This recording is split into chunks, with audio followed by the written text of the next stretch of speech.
So we all thought Bing was going to make a comeback because Microsoft owns OpenAI, that owns ChatGPT, and they also own Bing.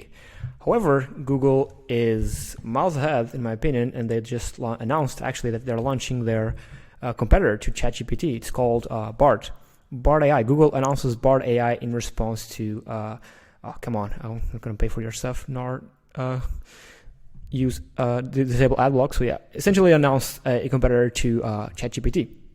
This was posted a couple of minutes ago, or a couple hours ago. It's titled "An Important Next Step on Our AR Journey," and essentially the CEO they're playing catch up. Essentially, I do think Google is miles ahead in terms of AI.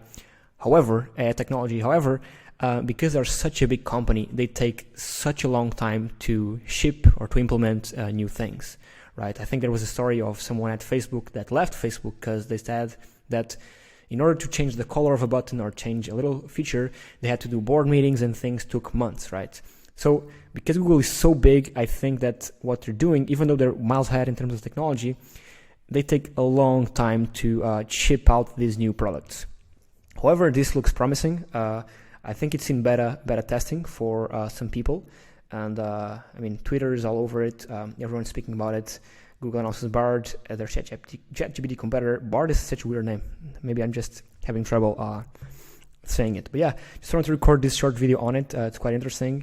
I mean, these videos have been posted a while back, but yeah, interesting to see that Google is finally coming out with this. I guess it's the wars for AI. People were saying that Bing was going to make a comeback, and we'll see. We'll see what happens. I don't think so, because most of the population has no idea what ChatGPT is about. Google has a huge name in the industry.